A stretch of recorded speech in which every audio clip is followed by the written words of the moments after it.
Hi everyone, welcome to today's lesson. This is the second in a new series which is focusing on making a master copy in oils.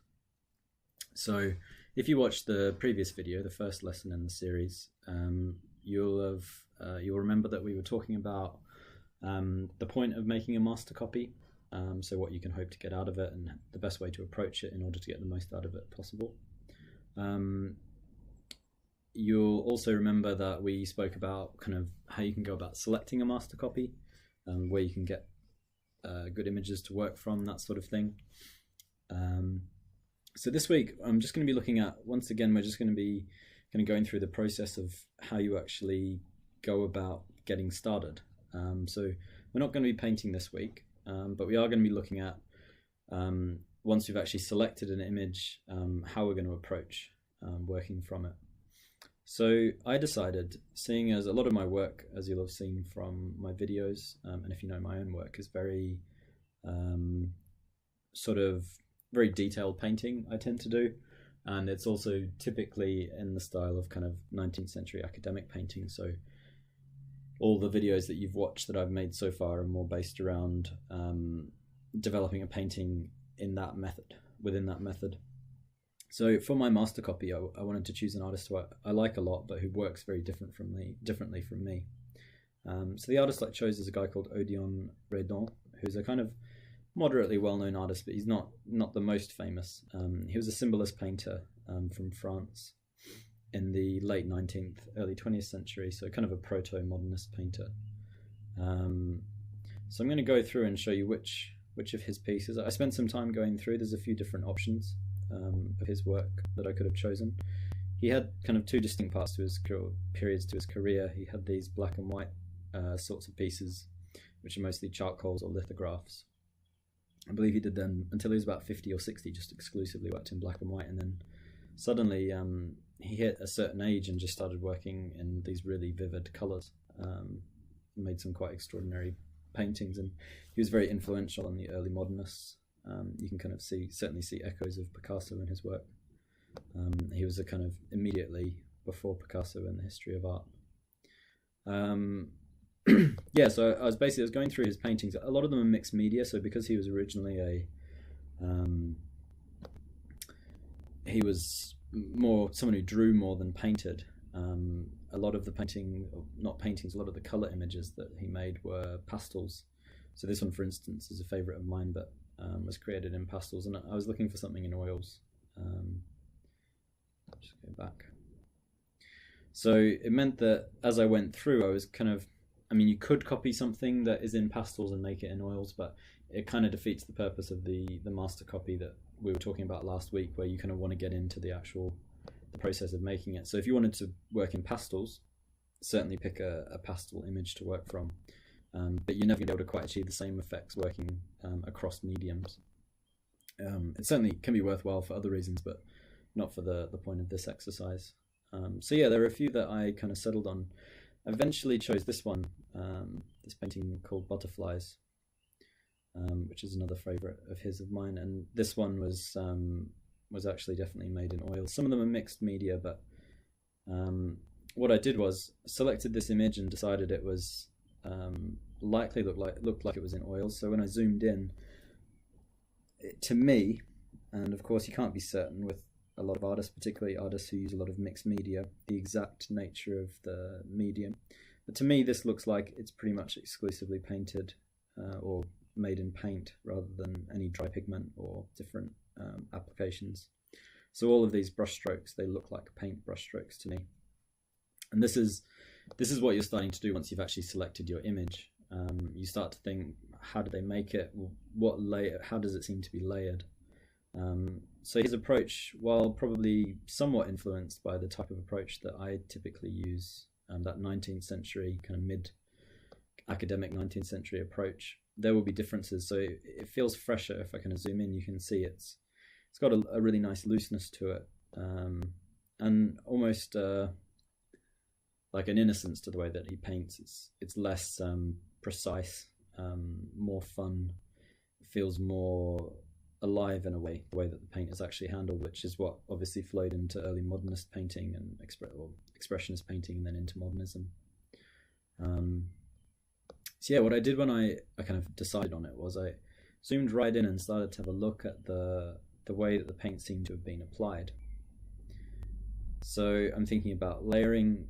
If we look here, I'm trying to think, what did he do first? So we've got this pale blue, this darker blue, this kind of washier yellow blue. This feels a bit stickier. Which of these layers happened first?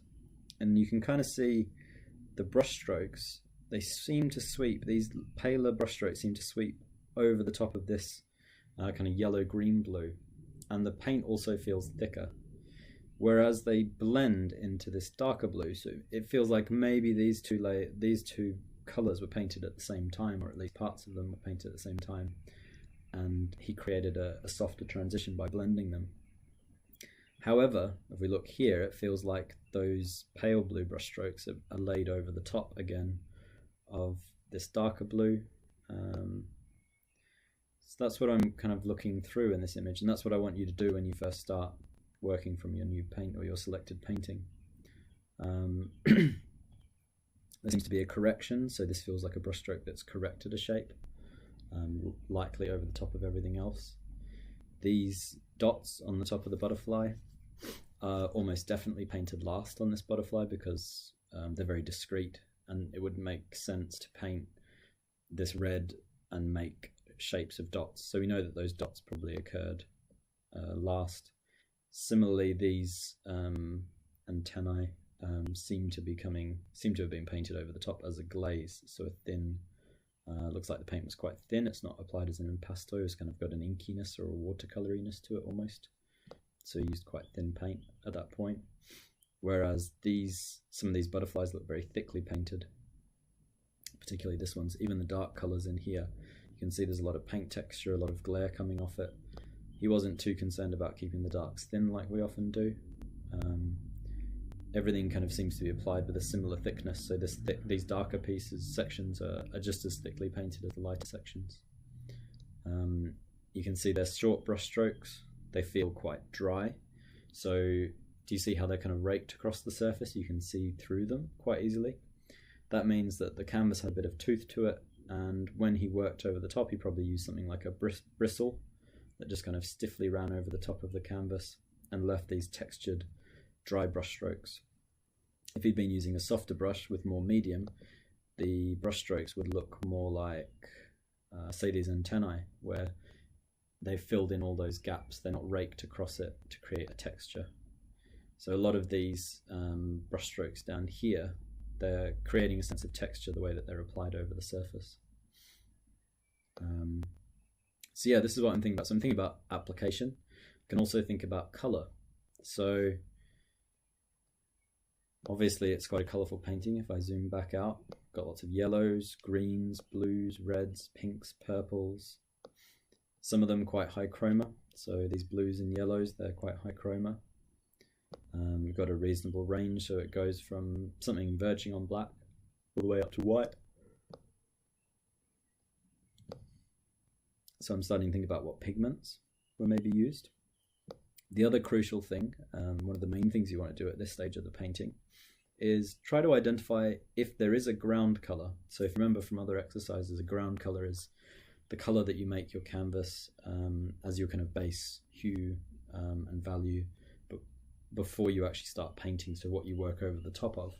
Typically, artists won't work over a white canvas, they'll work over some sort of ground color.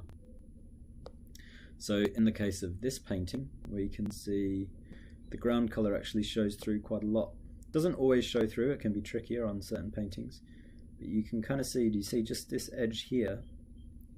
You can see the canvas showing through where it's not being quite painted up to, and you can see that it's been painted a kind of a fairly mid to dark reddish brown. Probably just like a pure mid value, like a value 5 reddish brown, I would say. Just here you can see it reasonably high chroma. It's probably, to me, it looks maybe like burnt umber and white, something of that nature. So when I prepare my canvas before we start painting, and I'm going to do this in between lessons, so before next week, I'm going to prepare a canvas that I feel has a similar tooth. So I do have some canvas lying around which is similar to this. It's kind of like a medium tooth. I can tell the tooth by, I don't know if I can zoom in any further, just looking at how close the weave is together here, how textured it appears. Possibly what I have is slightly smoother, I think, but hopefully it'll work out. But the main thing I'm looking for is what color. So as I say, I think it's kind of burnt umber and white. So my first job would be to prepare a canvas at the same size as the image, or the size that I want to work to. I think you remember last week I said you could crop it down, so I might choose, I think I've got the dimensions, it's about 73 by 55 centimeters. So maybe I decide I want to do a square version of it. I might crop, just work from the center of it. I could do something that was 55 by 55 centimeters, for instance. So you'd prepare your canvas, either stretch it or you can work with it pinned up. Or if it was a painting on a panel, you'd prepare a panel and try to get a similar preparation to what you identify in the painting. So a lot of this is just kind of going through and dissecting something. It's kind of like almost forensic painting, and it's very interesting. So I would prepare my canvas with this color that I've identified, that kind of reddish brown, which is quite a standard choice for canvas preparation back then. And at the same time, I'd be thinking about what pigments am I likely to need next week when I first start painting it. I always think it's best to try to start from a limited palette and expand it out. So don't just try to identify each individual color and pick something for it. So don't say, oh, this is yellow ochre, this is cadmium yellow deep, so I need yellow ochre and cad yellow deep. Maybe you don't need both of them. You don't necessarily need a specific hue for this sort of purpley violet color. You can probably mix it from whatever blue and reds that you need. There are certainly some strong blues, we can see them up here. Possibly Prussian, maybe some cobalt blue in there. We definitely need white. We probably don't need black. It looks to me like this darker value is mixed between a mixture of one of the stronger blues and something maybe like alizarin crimson, or possibly a cadmium red.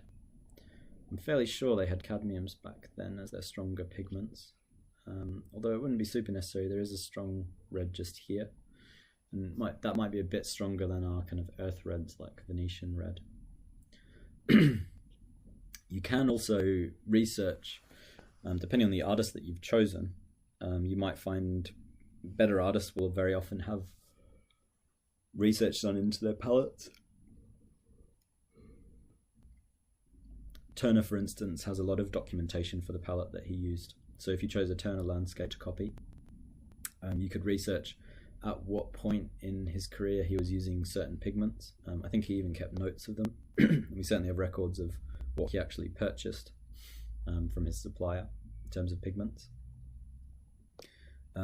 So I had a look for Odeon Redon, but I couldn't actually find any specific or reliable documentation of what pigments he used, so I'll probably just be trying to formulate a palette as best I can from my best guesses and what I have available to me. I wouldn't recommend buying loads of new paints just for your master copy. Try to work with what you've got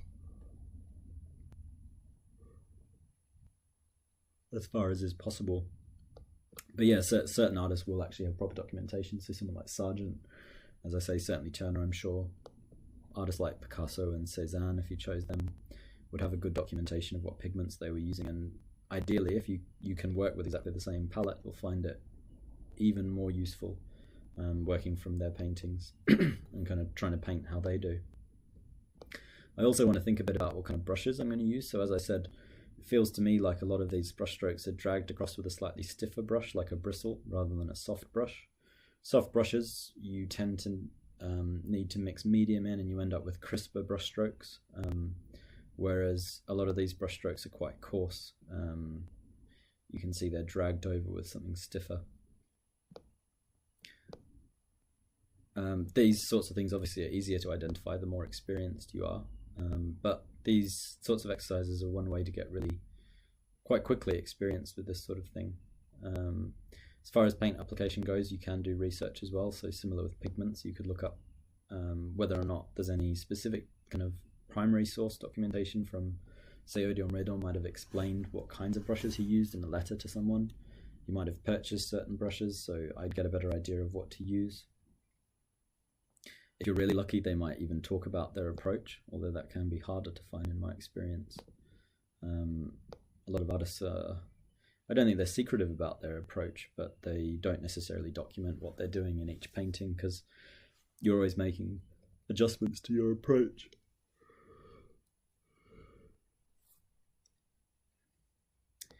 But yeah, that's sort of all we need to do at this stage. So once you've selected your image, you kind of need to go through a similar process, but just within the context of this picture that you've chosen. You want to think about what color your canvas needs to be, what type of canvas you need to use. Begin thinking about your application. You'll find certain paintings kind of required to be painted freshly, so there's quite a lot of the underpainting that shows through in this one. So ideally, when I create my copy, I want to try to leave the same amount of the underpainting exposed. I don't want to kind of cover it up and then have to try to paint it later, because it alters the impression of that image. So if I had to paint this brown over the top of or like in between this cloud and the sky, it would not look the same as them painted over it. So the fact that it shows through as this consistent ground color has an effect on the overall kind of feeling of the image. So I want to be thinking, as I'm gearing up towards actually making my copy, I'd like to think, how did he do the drawing of the butterflies? Are they just painted sort of straight on top, which they sort of feel like maybe they were. They've not been planned out enormously thoroughly. As I say, there's certainly some corrections. So if you look for corrections, you can see something's been changed, which means that the artist wasn't actually that sure when they first started the piece.